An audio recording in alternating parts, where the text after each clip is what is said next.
Hello, and welcome back to Tom's interview with another one in person, this time not attached to a wonderful documentary, but attached to something far bigger.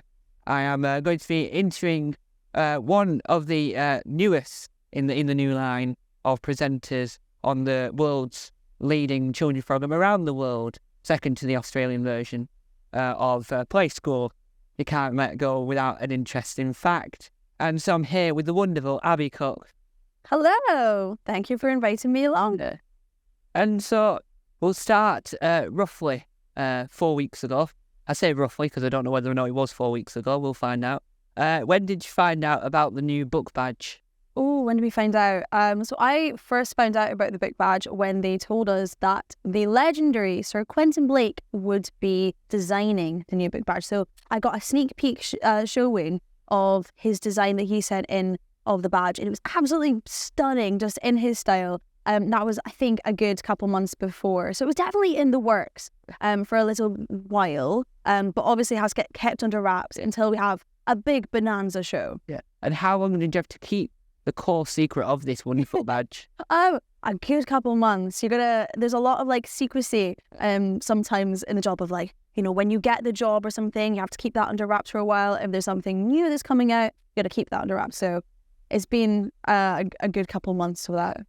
And what was it like filming the introduction video to the badge?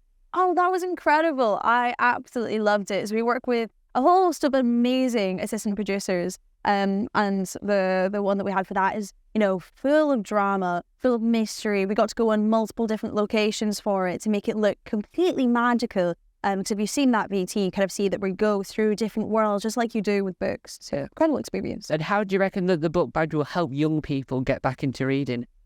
I think it's going to really foster a really good community kind of aspect of reading. So we've got a book club. It's not just you're getting a badge for it. We're trying to get people in schools or community clubs or something to set up their very own kind of book club and review them and things. So I think it's going to create quite a nice community aspect of reading, discussing, reviewing. Yeah.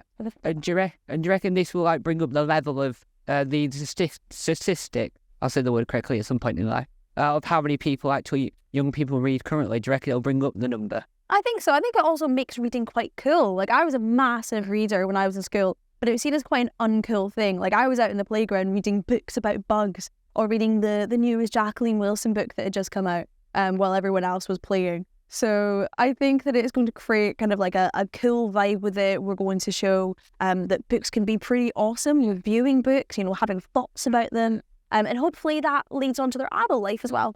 And are audiobooks included into the book club as well? I think so. I'm pretty sure they will be. It can be a very accessible way of reading and engaging with literature in general. I know that I quite enjoy an audiobook when I'm wandering about. So it is more of an accessible way of reading a book for some people if they have dyslexia or a visual impairment. There's so many different reasons why people would choose different ways of reading, whether they read a graphic novel that has pictures or whether they read a novel that is 400 pages long. It still is valid. Yeah. And like Julie Andrew would say, we'll go back to the very beginning, because she said this is a very good place to start. I don't agree with her. But how did you know about the possibility of becoming a presenter? When I know, it was around about a year ago-ish. I was first contacted, I think, on the 2nd of August last year. So at that point, I was actually a student. I was studying occupational therapy. I was just contacted kind of out of the blue via social media from an assistant producer that works over in Bridge House. So it's been a good year of it, of things being in the works, doing interviews, like any job you would, but also screen tests and keeping it a secret for a long time. And when you were small and young, did you watch Blue Peter as your small young child? Oh, absolutely. I think that I am around about the same era of Blue Peter as you. So I watched Helen Skelton, Barney. I watched Blue Peter You Decide back in 2013 with Lindsay Russell coming in, and I watched a little bit of Radzi as well. Yeah. So I kind of kept in touch with Blue Peter for a really long time, and it was a really staple part of my childhood. And are you glad that your audition process was a lot easier than Lindsay's audition process? I wouldn't even say it was that much easier. I think it was less public. Yeah. I think that's the big thing, is that wasn't broadcast. And I'm pretty glad it was. And now looking back on my screen test, I've seen a couple of little bits of it. And I'm really glad that wasn't put on a pedestal and saying this could be the new presenter. Because also it was quite a tumultuous time for you. You're kind of deciding whether, for me, whether I wanted to move 4 hours away, because I'm from back up in Scotland. And that decision making, I don't think I would have preferred that to be on screen. Yeah. And when you're wandering about the streets, do you get stopped and recognised much by many people? Yeah, quite a lot. Quite often by parents or grandparents saying, "Oh, my child or my grandchild watches you and Blue Peter. You know, they're your hero." I was at a comedy festival at Aberystwyth in Wales at the weekend, and I was recognised by a parent there. I was on the tram, I think just yesterday, and I was recognised by a parent. Or there's a lot of time, you know, kids will come up to you. It's the best feeling ever. Because I remember watching Blue Peter and, you know, really enjoying seeing the presenters out and about. Yeah. And what has been the hardest bit about filming the on-location challenges? The hardest part, I think, would be mentally dealing with the challenges. Some of them were quite risky. So my first ever challenge, I did abseiling, which I am the biggest fear of heights. That's the biggest thing for me. I hate it. So it was, you know, you tell the producers, this is what I'm scared of, and that's the show next week. So I think that mentally is probably the most challenging part about actually doing these challenges. Like physically, you know, it's okay to abseil, but it's overcoming the psychological challenges. But we have such an amazing team that you're surrounded by, that actually those challenges then become easier because you have the support around you, especially when you get on with them so well. Have you got a challenge in mind that you would love to do in like the future? There is one challenge that is actually possibly in the works right now. So it's kind of kept under wraps. But I do want to actually face my fear of heights again with something maybe even bigger than 30-metre viaduct. So I'm thinking, no, go big or go home. Yeah. You got to go for it. When you were doing the makes on the show, was it a thrilling experience to utter the most famous catchphrase on television history? Oh, absolutely. I remember the first time I said the catchphrase was on the 21st of April this year, while I was making the TARDIS book nooks that we did for the first of their Doctor Who shows. We had 2 of them. And that was quite an experience. We had one of the assistant producers who actually helped me get the job. He, behind the camera, as I said, and here's one made earlier, he shouted, "She said the thing," behind the camera. So you can hear that actually still on the recording. But it was such an experience, obviously, being quite new to the job and saying that thing. You know, it's such an esteemed line. People will quote that in their daily life. Yeah. And were you a fan of Doctor Who before you got told you were making these books? Yes, absolutely. I was in the era of mainly kind of Matt Smith, that kind of part of it. It was Jenna Coleman. Yeah. She was my favourite companion. So I absolutely love Doctor Who. Mega super fan. And so many people in the office are as well. Yeah. So it was almost infectious. The level of excitement that we had about it. So pretty cool. And are you more excited to work on the Doctor Who shows within Blue Peter because you get the opportunity to work with Doctor Who as well as your own work?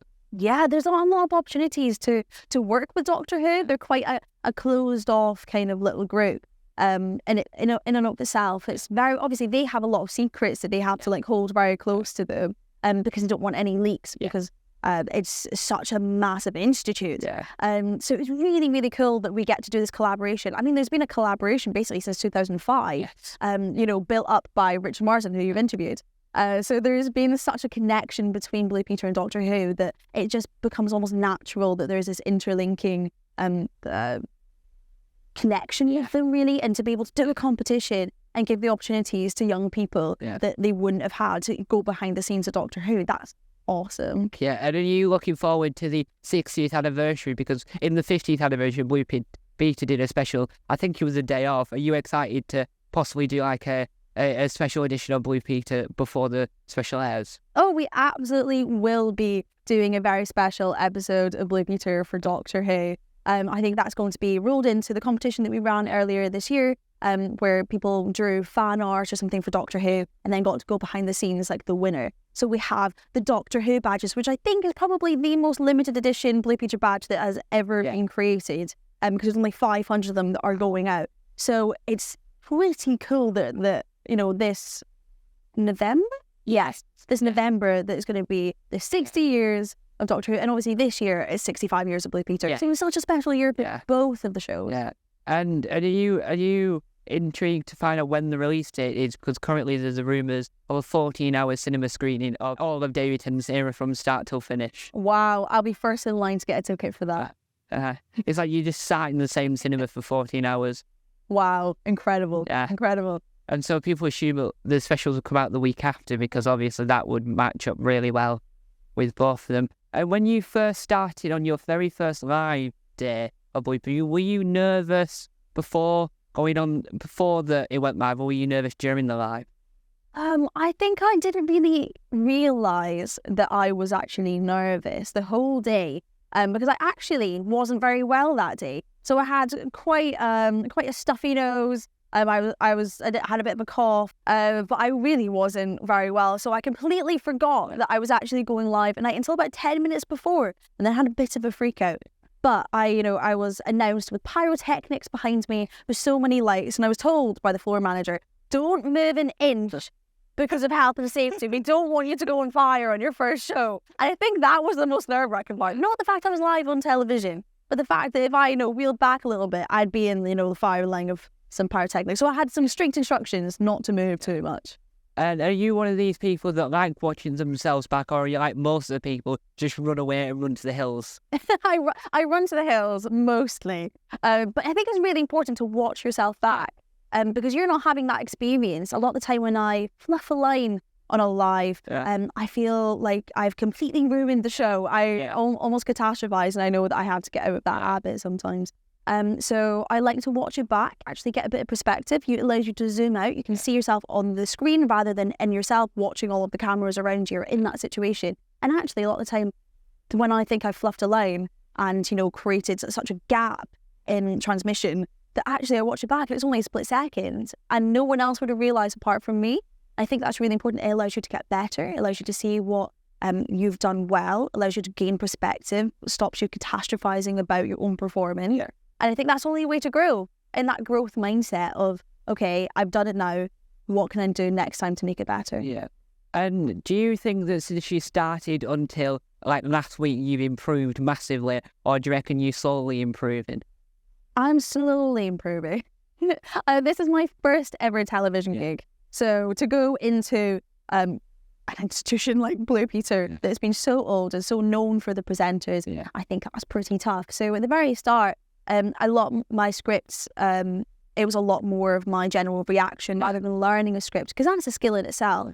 And I think that week by week, I think I've grown and gotten better, and really achieved a lot. And now it does not come second nature to me at all. It's been 7 months and I think that I'm still learning so much. But I think that's the beauty of it, because I know that when I stop learning so much, I know it's time for me to move on. Yeah. With the possible closure of series in 2025, how do you reckon Blue Peter will keep at its core what it is whilst trying to deal with the new generation of kids navigating with the channel not being on TV? So I think that we're already taking almost like a digital first kind of outlook. We're on social medias, with CBBC in general, with like YouTube and things, and putting clips out that way. But I think most kids now that watch Blue Peter, or in general CBBC, they're watching it on iPlayer via that and streaming it and watching it the day after or the day after that, or even, watching 4 episodes in one go. Yeah. So I think that it then is becoming more of a natural progression. Yeah. And currently Blue Peter is also on BBC Two, repeated on a Saturday morning. Yeah. So it's still on television, on adults television. Yeah. The day after it's transmitted. So I wonder if it's going to stay that way or if it's going to be a bit different. So I think that the Blue Peter itself will stay how it is, as it always has done for 65 years, evolving with the next generation. It's just going to look just that little bit different. Yeah. And not only have you appeared on Blue Peter, but you've also appeared on an episode, one singular, of Saturday Mashup.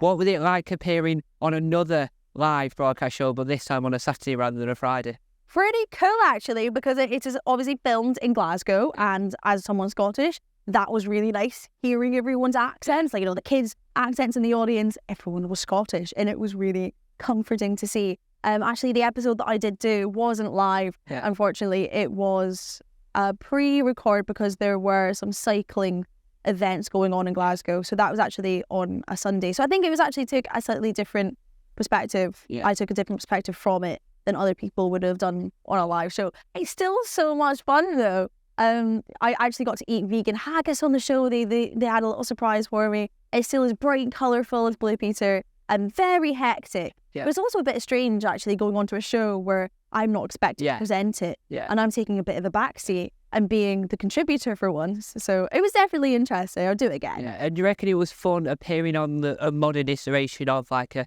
show like Dick and Dom in the Bungalow, like a Saturday morning, like extravaganza? Yes, absolutely. I grew up watching like Sal and Mark, Dick and Dom, and all of these incredible presenters, and actually seeing a whole new era of them. It's actually pretty cool. Yeah.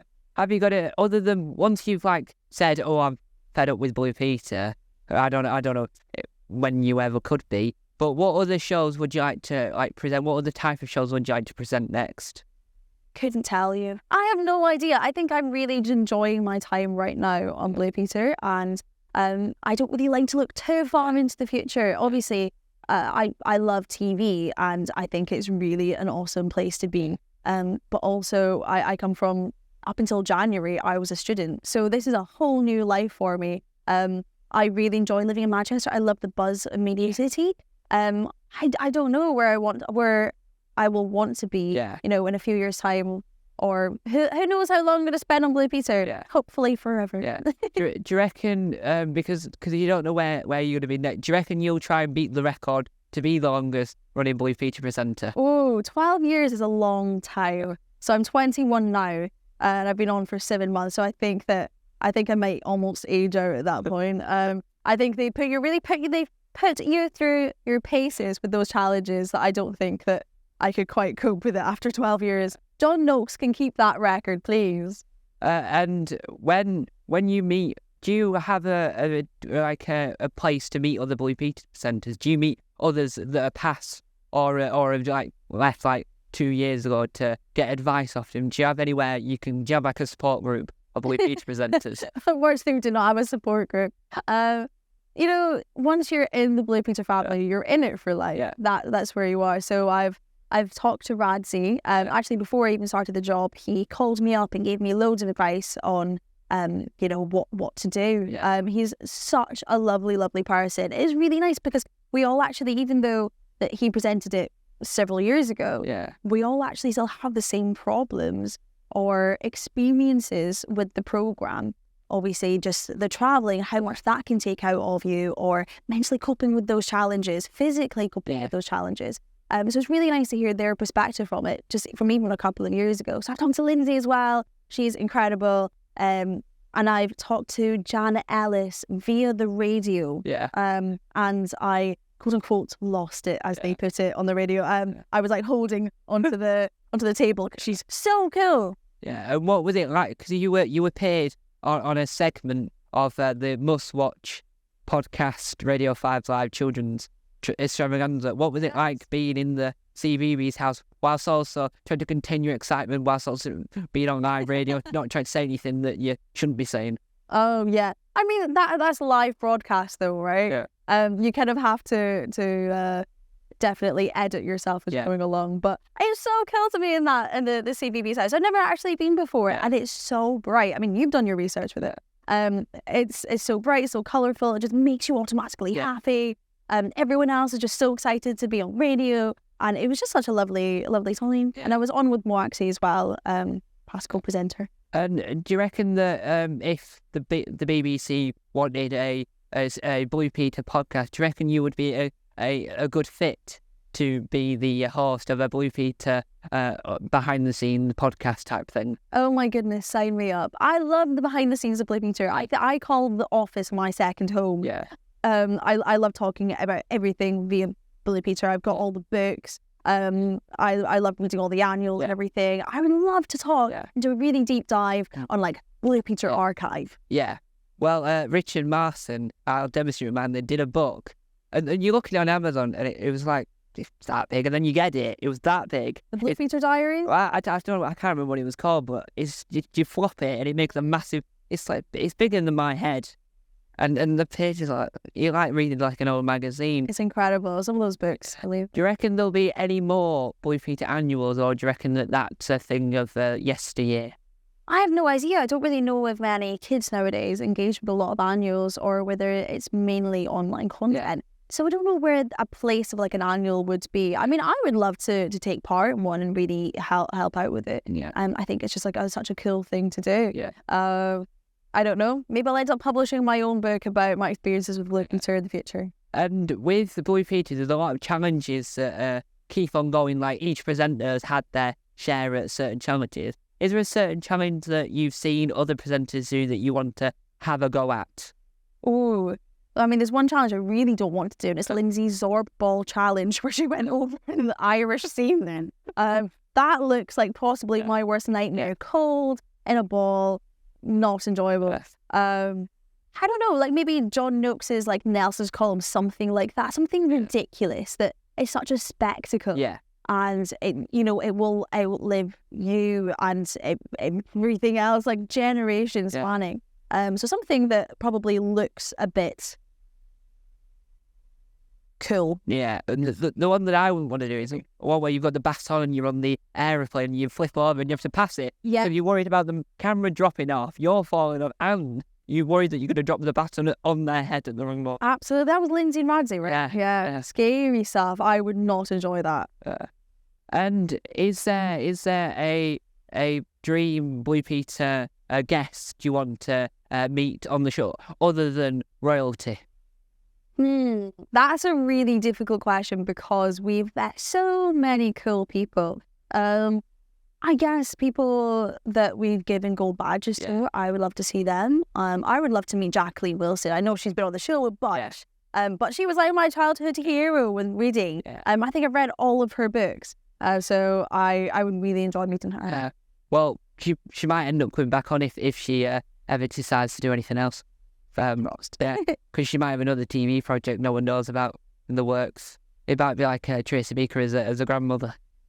Pretty cool. I mean, you got her as a mum, you got her, but inspiring almost like the dumping ground. Tracy Beaker returns. Danny, he'll be on a gravestone. Danny Harmer, Tracy Beaker. Danny Harmer has been absolutely everything. You've got Danny's House, Danny's Castle, so many different programs that she's been in. She's an absolute powerhouse. Yeah, and is there any programs? Is there any areas of TV you want to go in other than presenting?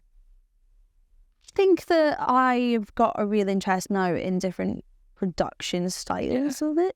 I don't think I'd be very good at editing though things. I think I wouldn't have the patience. I've seen the assistant producers absolutely, going for it for hours in the editing suites, doing everything. But I think that I would love to work kind of like behind the scenes in an office. Like a place has got like a lot of camaraderie. So I think that's the best word to describe the Blue Peter team is just camaraderie. Yeah. It's just such a laugh, a hoot, and I would love to work in that office forever. Is there any badge that has since come out or has been out that you get parents wishing that they could, or kids that are just past that age wishing that they could apply for the badge? Absolutely, but unfortunately, you can only get a badge if you have appeared on screen in a notable appearance. So you generally over like 2 seconds or something in shot. Or if you are between the ages of 5 and 15 and apply for those badges. So anyone else other than that, unfortunately, you cannot receive a badge. But we do get people asking for them. Yeah.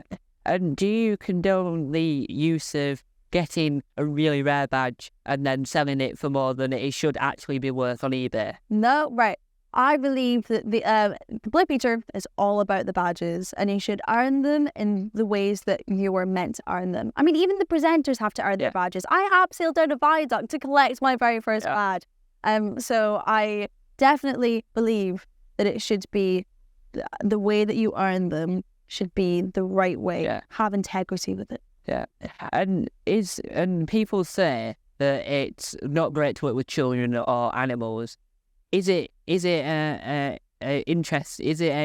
interesting or stressful to work with animals and children?